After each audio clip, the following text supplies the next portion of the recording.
Yes. Can you hear me? Yes. Get me close. How's that? Still, can you hear me? All right, we're good. Here we go. I tell you, we're all Babylon 5 fans? Outstanding, outstanding.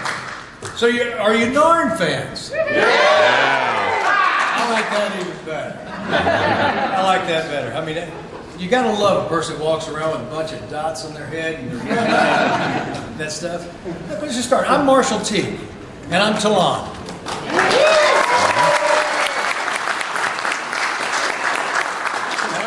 This microphone is my sword today. I hope you don't mind. Just for short, my wife is down there threatening anybody that comes up, so I said I'll just leave it there. So we're talking about Narns today, I understand, and makeup. So let's just get it. Who has a question about the makeup? Who has a question about being a Narn? By all means, please. Before you took the role, did you know it was going to be that makeup intensive? Well, let's start back with the very first Babylon 5 that was ever shot. And I was a genetically designed weapon, if you remember correctly, from Ikara 7. Now that suit weighed 72 pounds. 72 pounds. It took 5 hours to put me in that suit. We started, I came in, my call time was 1:30 a.m. That's right. Excuse me. I like to get out here where I can see people. Oh, is this better? Yes. Good, because I hate that. I got to get out here with. We came in at 1:30 in the morning, and then they started slowly but surely putting you. I'm going to I'm going to answer your question. I'm not forgetting. But they started putting me into this suit. And it was put on in sections. The suit that was, when I did the original cast for it, it was a complete body cast. I laid down in this vat. I was completely covered. I had 2 straws up my nose. They poured it over the top of me with a release agent on me, and they said, whatever you do, don't move for the next 45 minutes. Oh. I had 2 straws up my nose. I'm laying on the floor, and they went to lunch. That's right. I'm not lying to you. They went to lunch, and I'm laying there, and I'm laying there, and I'm breathing through 2 straws, and they're having lunch. So I just continued this for a while, and they actually came back from lunch, somewhere around an hour and 10 minutes later. This is what I heard, first thing out. On my forehead. You still in there? Sounded something like this. Thank you. Okay, we're going to take you out of it. The suit was built. It took them about 2 weeks to build that massive armor. The weapon I wore on my arm weighed about 15 pounds. And the other sections, the back piece and all that was designed. Once you're in the suit, there's no coming out of the suit. Because it was such new technology. And they were just trying to see if it worked. You're not coming out of that suit. And no, you're not going to be asked to sit down for lunch. Because they make yours in a blender. And you have a straw, because they also gave you some really neat, obnoxious teeth. So you're sitting there going, this is really good. And as I said, some wiseacre came in. Have you ever seen those things? They check the temperature of your oven. You have it. It's around Thanksgiving, and you stick that thing in the turkey, and all of a sudden it goes to that 120 mark or 160 mark, and it's like, it's perfect. Makeup artist came up one day, stuck it right through here to check my body temperature. Next to the suit. It was 111 degrees. I was in that suit after I got in it. I worked for nine and a half hours, and then 2 hours to get me out of it. This went on for 9 straight days. I lost 15 and a half pounds a day. What? I never, and this is, I know where this is coming. I know where you're going with this one. What'd you do if you have to go to the bathroom? Well, I didn't. There was nothing to go to the bathroom with. I was drinking electrolytes, Gatorade, and water. And as fast as I would go, they finally punched after the end of the first day because they thought I was getting, my ankles were swelling up, and it wasn't. I was filling up with sweat. So they punched holes in the bottom of my boots. Hoover Dam opened up, and they would say, "Would you stand over here for a while?" I'd stand over there. So they were ready for you. They'd walk in. They had a person with a mop and a bucket. Came in right behind me, mopped up the pool, and I'd go to the next one. We'd do a scene, come back out, stand, mop me up. I'd go to the next one. This went all day long. So no, I am not claustrophobic. I told you that. They ask you that up front. The makeup process is really interesting because people have a misconception about the mask and the hood pieces. All the head pieces, all the aliens on Babylon 5, every one of them that you saw walking and there, they were cast off one head, mine. My bust was the form for every alien on Babylon 5. Now, the ladies that were playing different characters, they would make it special for them, and you have to. And then no lady wants to wear this face, and I don't blame them. But it's just one of those things that they find had to do with jawline, forehead, nose formation, and cheeks. And if they could do that, they could form anything, any alien, that way. And I flattered. Of course, I didn't find that out till I finally found that out 2 years after the series was over. Yeah, the makeup artist, I saw him at another show, and he said, "Oh, by the way, I've got your bust in here. You want it?" Well, yeah, that'd be nice. And then he told me the story. We made all these aliens off you. I didn't get paid for their work. And they didn't know they were wearing my head. But that's the way it worked out. I got to play an amazing character. Narns are a very interesting group. One time they were warlike, but then they realized that being diplomatic and being able to reach across the aisle and say, "You matter," or maybe we can work this out, or maybe we can talk, or we don't have to be angry. No, don't make me come there. Don't make me reach into this 55-gallon can of whoop. Because I have a guy. You ever heard that? I have a guy. Talon was that guy. Talon did not carry a laser. He did not carry a blaster. He didn't carry any of that fancy stuff. He walked in there with a katana across his back. And every time he drew that blade, you know what happens. Blood is going to flow. He won't draw it unless it does. So in the time that I did draw it one time, if you remember, if you saw the show, I cut across my hand. Because you have to be true to yourself. By all means, please. It's actually, I was going to say, one of the things I really love about that character is for me, the person touch and believability. I work in private security. And so, what impressed me about your portrayal of that character is the nuances of the mannerisms, the responses, the sense of humor even, is very true to life. I was wondering if you had to do any preparation in hanging around with security guys, or if you had any background that kind of gave you insight into how that character was viewed in situations. I'm retired United States Navy, and I'm a former deputy sheriff in 3 states. Thank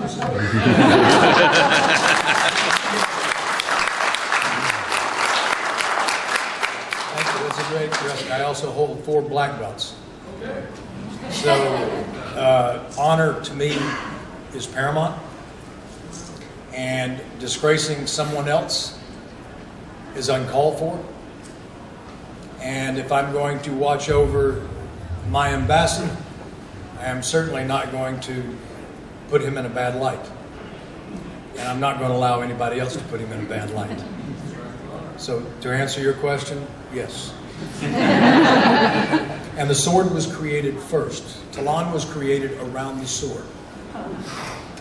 If you remember All Alone in the Night, That was going to be you remember there was an arena fight between Sheridan and myself.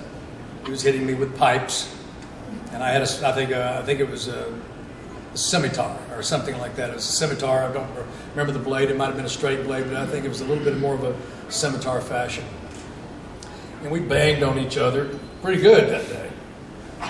That was real pipe. I really like Bruce Box Lightning a lot, even though he whacked me a couple of times. But we came up with an idea. Bruce and I did it together, and we went to Joe Straczynski, and we talked to him about it, and he thought the idea was great. He said, I'm not sure where to go. I said, I know enough about Marshall, I know enough about your background, but give me the stimulus to create the character. I said, it's fine, I will. I created the sword. The sword is formed off my 14th century katana. So when I came in with the sword, I presented him with the sword. They'd given me pieces of the language, for instance. You notice that was on the handle. The handle was engraved by master engraver Michael Collins, who was the only American to ever be commissioned by the Queen of England. The only American to ever be commissioned by the Queen of England to paint a rendition of her favorite Springer. And he just presented it this past year. And it's quite an honor. But he was the one that did the engraving on the handle. Master knife maker Chuck Staple made the blade off mine. He took a picture and measured my blade and then formed it off that.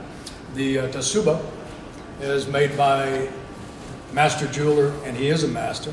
My brother, Tyler Teague, who is a master jeweler. He works all over the world as a consultant. He has 14, I don't know how many patents. He's a genius.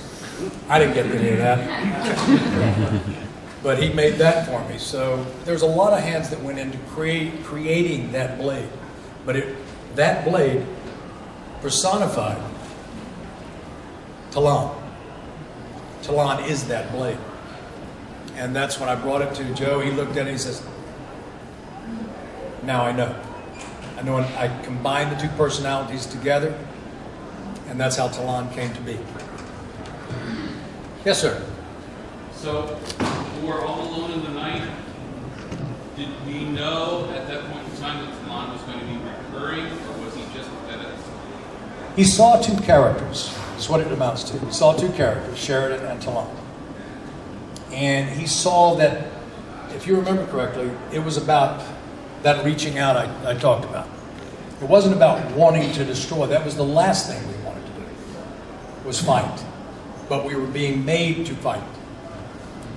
I think you remember there were a little bit of pain rings in there. We're going to get your attention one way or the other. Well, they got our attention. We did what we had to, but we also got saved, obviously, and that bond was created there. And Bruce and I are friends and have been for a very, very long time. We know each other, we've rodeoed together, ridden together, talked for hours together. And he's just a dear friend. And he said, this bond is something we should not brush aside. We need to make it a part of this. So you go to the big man himself. And it was literally a meeting that took all of 10 minutes. Gave him an idea. He said, create it. Bring it to me, let me see it so I can create and do what I do. Brought it back to him after it was built. He said, I got it, no problem. Talon was born. Talon was always born. He already knew the character. But after that fight, because it wasn't about, you didn't really see the personalities, remember, in the fight, because it was force. It was force on force. You're being made to do something you didn't want to do. Nobody likes that. Anybody here like to be made to do something you don't want to do and you're against? Neither do we. And neither do they. So subsequently, Joe actually saw this. He actually saw this before. Joe's mind works at, I don't even know what speed that comes under, because it's faster than the speed of light. And he already knew, he saw that coming together there in that arena. So when we pitched the idea, that's why it was only 10 minutes. Now we create the mask. And because there is no mask that acts for you. You can wear any headgear you want to. You can go to any Halloween party you want to. You can put on the scariest thing you can imagine. But it doesn't mean squat if you don't believe it. If you're not going there with the intention here to bring the truth, and bring that honor or that feeling and knowing when to and when not to, doesn't mean anything. And that mask is not going to do the work for you. It's adhered to your face, your eyes, your ears, your cheeks, everything that you do. That mask is only an extension of you. So you may come alive, step at a time. And the interesting thing, this is something you guys don't know, the red eyes. I wore them home one night. I did. Had to. There's a couple of stops you make as I was driving home every night. You're always, never mind, you're going to catch that red light. I don't care what you do. You could have a lead foot, or you could have one that's like a marshmallow. You could have the baddest ride, and I'm still going to catch those red lights. It makes no difference. This is the cool part. Some of those areas you ride up and somebody will come in, they got attitude, right?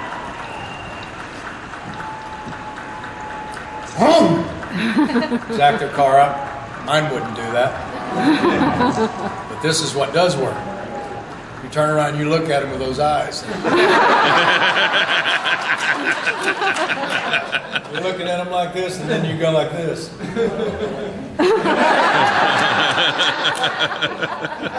the light changed, I've never seen anybody get out of there faster.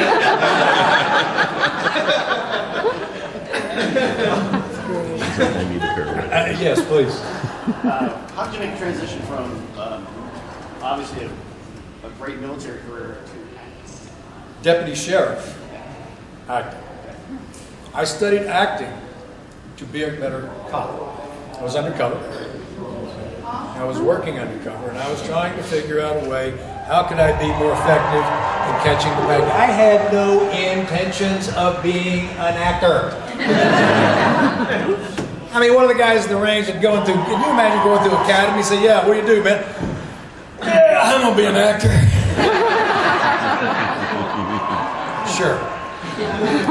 First, you have to find the personality. You don't have one. And I didn't. Acting allowed me to find what's in here.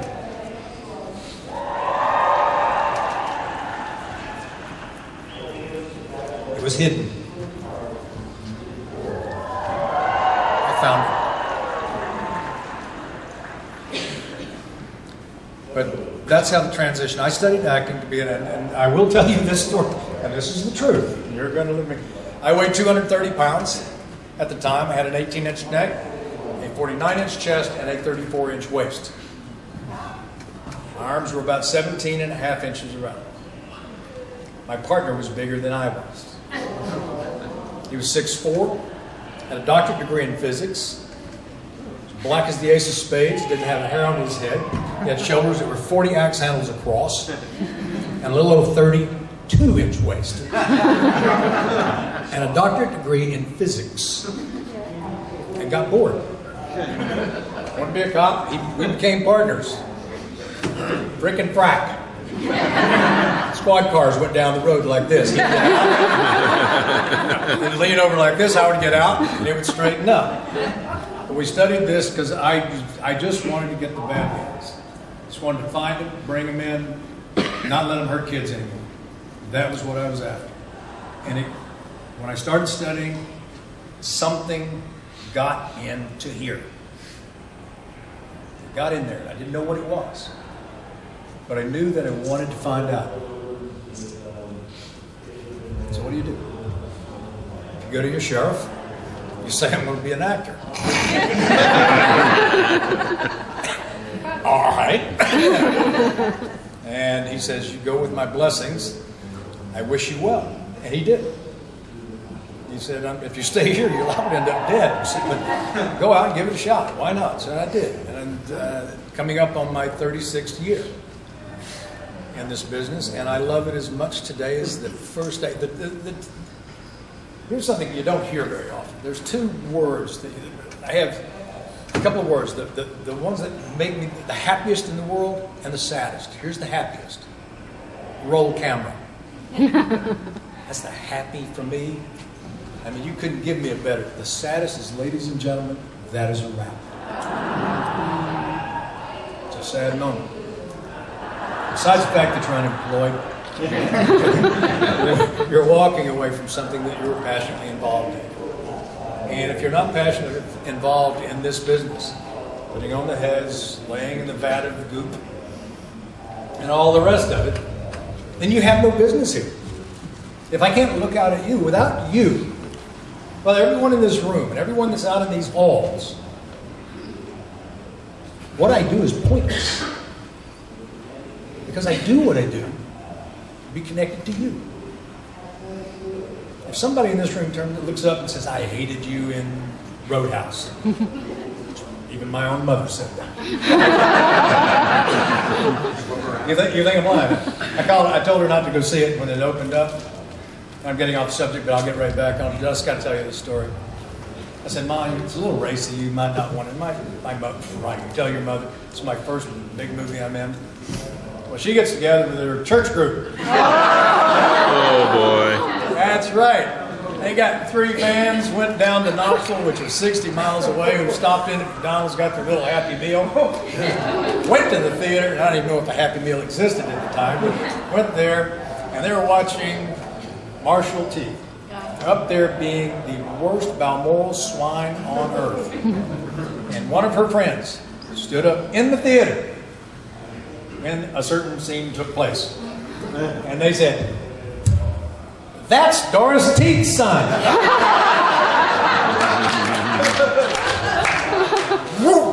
She went under that seat so fast. I called her up because I got the word that she had been to the movie. I'm sitting there going, oh, this is going to hurt. So, Mom, I understand you went to the movie. What'd you think? Crickets. Then the word, well. Personally, I'm glad they killed you because you're a prick and my son wouldn't do that. If you're going to play something, make it believable. The camera is a truth machine. It's absolutely and utterly impossible to lie to a camera. You cannot be playing the part of a dog and think cat because meow comes across instead of bow wow and you just blew it. Because everybody's going to say that. I thought he was a dog. He's a cat. And you ruined the whole thing. So it's about telling the truth and being honest and believing it. And if you don't believe it, if you don't care about it, if you don't care about the people you're doing this for, you, then every one of us are fooling ourselves. I don't believe my own press. I am Marshall Teague, a very approachable person. Acting is what I do. It is my job. I had jobs before that, just like you. I get up, I go to work, I come home. That's my job. My job is to hopefully bring a moment of entertainment into your life. If I have accomplished that in 36 years, then I have done my job. And I hope you enjoy it. Any further questions? Sir.